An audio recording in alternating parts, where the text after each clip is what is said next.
Hello everyone, and thanks for hanging out with me. Here I have the Ford Mustang Mach-E. This is the all-wheel drive extended range. So we have 99 kilowatt hours of battery, 88 kilowatt hours can be used. Car.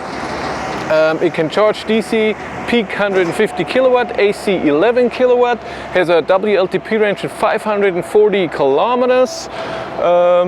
What else do we have? 0 to 100 kilometers now, 5.8 seconds, 351 horsepower. What is that? 258 kilowatts, something like this. It has a frunk.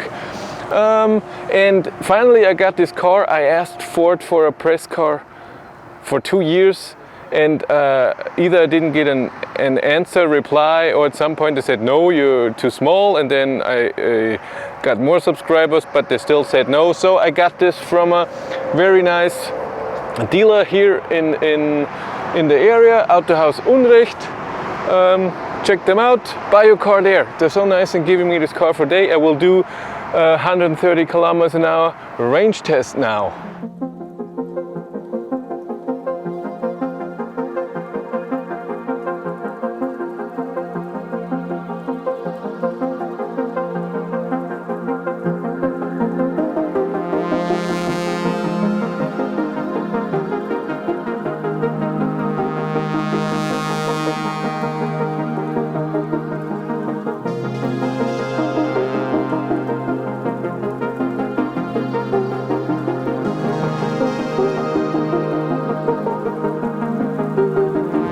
I am on my way. I'm driving 136, which is GPS speed 130. I tested it on the way to the Ionity charger where I always start. I didn't even charge. I started with 93%.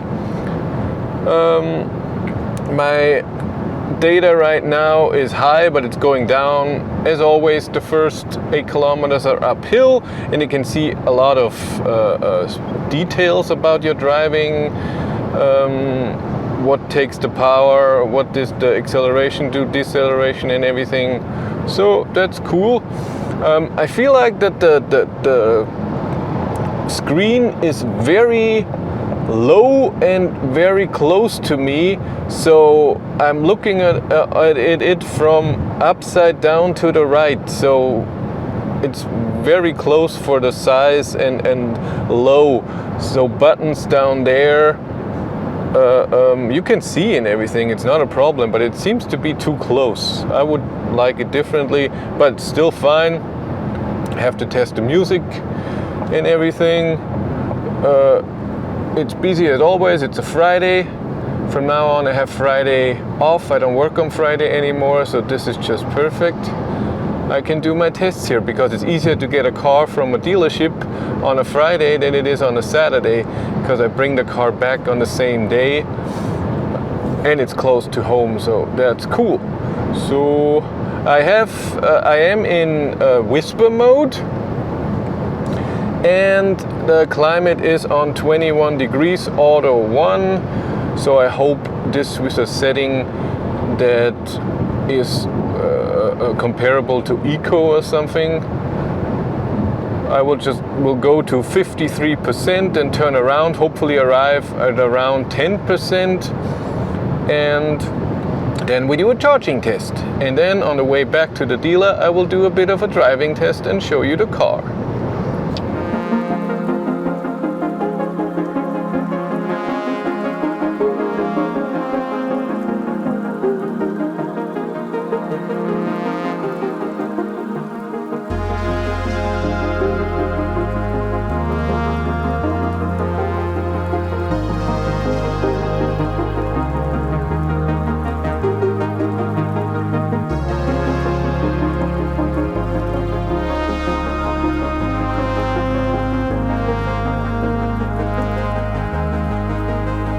I'm at 68%, that means I used 25%. I drove 75 kilometers, consumption is high, 310 watt hours per kilometer. And what I already noticed, a few things, very important. So instrument cluster I like a lot. You can see a lot of stuff. I put a navigation in here so you can see. The gasometer seems to go down to a number that's more accurate, so it changes fast. So because it was over 500 when I started at the dealer, so that's good. So it's not a Hyundai or Kia where it just stays that way. I noticed that this consumption number, even though you have .0, it changes in full numbers, so 30 and then 31, not 31.2 or something, but well, can have everything. I notice it's extremely quiet in here at 130, very comfortable, suspension is good, a tiny bit, no, I take it back, it's not too sporty, really awesome suspension. The steering on the straight, on the highway is also amazing. So how heavy the steering is, how direct and everything, really awesome. I love it in here. The seats are very comfortable. They don't have any side support at all. If you go in the corner, you slide off of them. That's not so nice.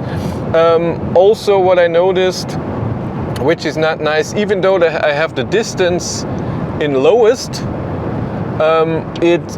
if there's a truck and I'm 500 meters or more, it's more. If 600 meters away, it's already starting to slow down, but there's no way I can go out to the left lane here on the highway. That's just rude to go out extremely early because the people behind you didn't have to wait. So, but I noticed that behavior in the Volvo XC40 cruise control, adaptive cruise control as well. I don't find any self-steering in the infotainment system or here. Maybe I'm too stupid, or this car doesn't have it. This car also, I don't think it has a heat pump. It doesn't say it on the feature list. And when the heat is on, I don't hear the typical spinning up of a heat pump. Seating position is awesome. The armrests and everything, really awesome. One thing that I also noticed with the steering wheel in the corner, so not on the highway, when you drive a real corner, it feels like it's trying to steer against you and not always at with the same force. So it's a bit then nothing, a bit nothing. It's a weird feeling. And the last negative thing that I see is it has a heated windshield, and a lot of people like that a lot. I don't need it. I park my cars in the garage, and even then I do preheating, so it's no problem. But I can see the wires, and the whole windshield has a tint, a tiny gray tint, and I would prefer to see better and not have heated windshield in this car. But that's all the negative. The positive, well, I don't know what it blinked, maybe because of the blind spot warning here. But other than that, this car drives amazing. Range seems to be at 300 kilometers. Yeah, it's a big battery, 88 kilowatt hours can be used, that's a lot. Consumption seems to be high. I even looked what tires this car has. I'm guessing winter tires or all season tires, one of those, and it looked like 19 or 20 inch tires. But it drives really, really nice. I'm very surprised. I'm liking it in here, especially the quietness and the sound system. Sound system sounds awesome. Great bass, not artificial. It sounds good. I dialed it in to a value that is fine for me. So not too much bass, not too much high. So more neutral. It was in bass mode or whatever. It really was a lot of bass, a lot of highs, and the mids down. I'm not that kind of guy. But it sounds awesome, and different kinds of music. Well, you know what I like? I like metal. And what is the beep? I don't know what it is. And I can turn off lane assist here on the steering wheel with this button. That's always my thing. You know that?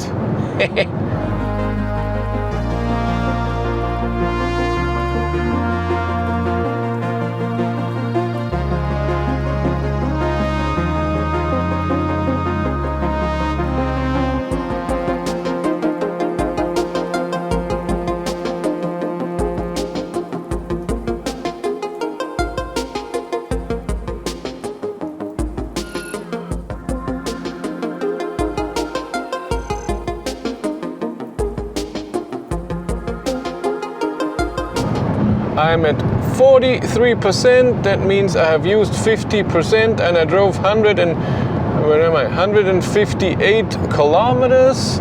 Consumption is 290, and I was correct, as I said before. It only changes in full numbers. Nothing behind the comma. I'm driving 140 now because I had construction, first 7 kilometers of 80, and then the way back the 7 kilometer where even half of it was 60. So my average speed is pretty low, so I'm driving a bit faster. Car thinks I still have 177 kilometers of range, 103 to go back to the charger. That would mean 74 kilometers of margin, but this will go down, hopefully, so the range adapts to my speed again. What I've also noticed, the steering wheel is very soft. That's awesome. It's a nice feel. So there's cushioning under it. In the infotainment system, it's nice to have this favorite thing down here where you can go between all the things. So that's my navigation. Navigation has a problem that a lot of times it zooms way too much in, and I looked, auto zoom is on.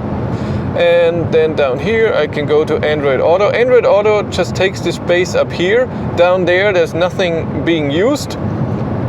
And here I go back to my trip if it works. Well, come on. And then then we have with data up here. Let's go back to navigation. Shows me all the stuff that I need. Truck on my lane to pass or slow down. Yeah, and this blue thing here in the middle, it shows when to go off the highway. And even though I have voice off in the navigation, it still beeps when I have to go off from the highway. I don't know if it will do that also when you're in a city and it's just turn right here, if it will do that with every message or just on the highway. But that's still okay. It's a loud beep. It's like there's an error message. I haven't looked if I can turn that off, but that's okay.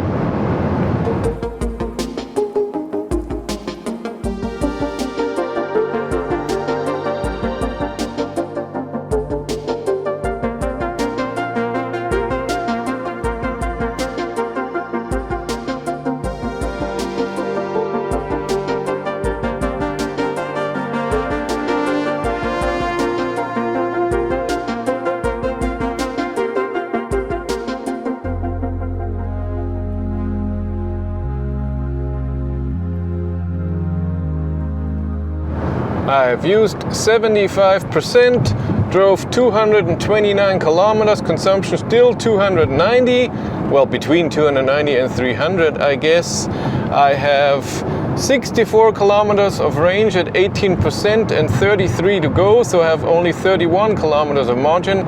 I drove 140, 145 to get the average speed a bit up because it was under 120. Now it should be at around 123. I'm hoping to get it up to 125 even when I'm driving now, because there's no construction or anything. It's just the 136 now, which is 130 GPS speed the whole time. Also nice in the navigation is that there's an elevation number, so I can see I'm at 313 meters. It's so cool. And there's a Model X. I see them so rarely. God, there was a lot of yeah, talking is not my forte. Or being alive. And there's a heat button, so you can turn on the heat and off. Doesn't matter what temperature you set.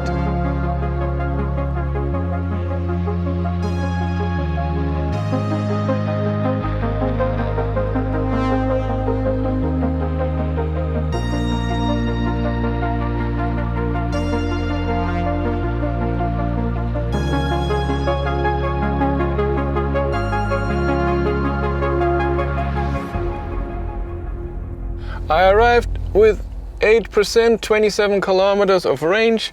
Drove 262.3 kilometers. I will look at Google Maps what it is. 2 hours 9 minutes.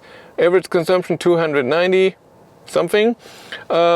We'll look at Google Maps and then calculate the range. I just looked at Google Maps and Google Maps says the same thing, 262 kilometers.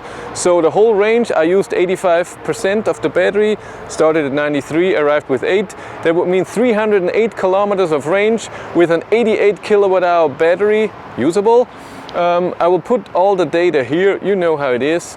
Look at the tires, then put the tires here, the heat, temperature was from 7 to 10 degrees Celsius, average speed and all the stuff, your range from 10 to 80%, what you usually use for long distance driving. All of this will be in there. Car drove amazing, was a lot of fun. I have to say, this highway driving, awesome in this car. I will test later how it is to drive in the city and cornering and everything, because the steering when I had to go off the highway and on, I don't know, it's a bit imprecise, or it's light and hard, it can't decide which it is. But on the highway itself it was amazing and so quiet. I think this was one of the quietest cars I've ever driven at 130, really cool. Consumption is high. With my ID3 I would have had 250, 240, something like this with winter tires. As always, subscribe, become a member or a Patreon to support the channel. I would really appreciate that. And I have merch, also all stuff to support me so I can do my videos. Thank you very much for watching. Have a great day and take care. Bye.